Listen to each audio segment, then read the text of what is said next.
l'histoire d'une jeune fille qui est née et qui a grandi dans un milieu juif orthodoxe complètement clos et qui est qui a une vingtaine d'années et qui est dans un moment de sa vie où elle a perdu la foi et elle cherche à s'extraire, à sortir de ce monde qui est c'est une chose qui est extrêmement compliquée, et elle espère faire le dernier voyage avec toute sa famille vers l'Italie, où chaque année tous les juifs orthodoxes vont cueillir un fruit qu'on appelle le cédra, et qui sert à une fête juive importante.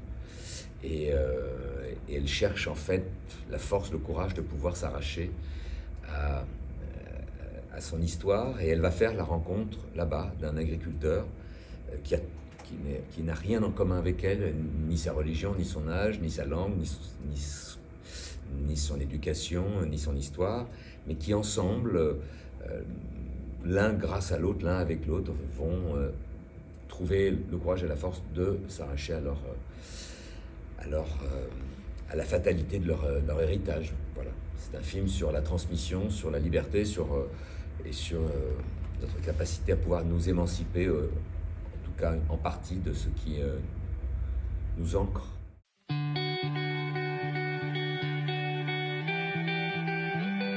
Parce que l'histoire, justement, parce qu'elle est française, et je voulais faire un film français, même si je ne l'ai pas planté en France. Je voulais que ça reste un film qui appartienne à ma culture, avec ma langue, et puis pour des raisons aussi proprement d'économie de film. Mais en fait, non, je voulais raconter quelque chose dans lequel moi je me retrouvais. Certes, le personnage est féminin, mais une partie de cette jeune femme raconte mon histoire, et elle part en Italie rencontrer cet Italien, donc je ne pouvais pas faire autrement que d'associer deux cultures et de langues.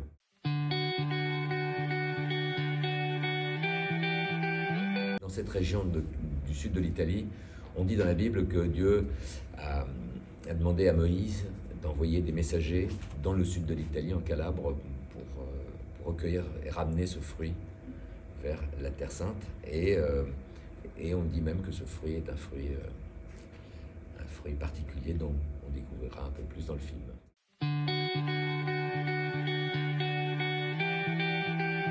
D'abord, il y a un public de gens qui aiment le cinéma, et je trouve qu'il y a de très bonnes vibes ici. J'ai le souvenir, en tout cas, de quelque chose qui donne envie de présenter son histoire. Voilà.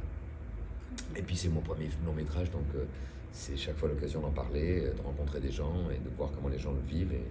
Et moi-même aussi, d'ailleurs, de commencer à grandir par rapport à ça, et aussi apprendre à passer au film prochain.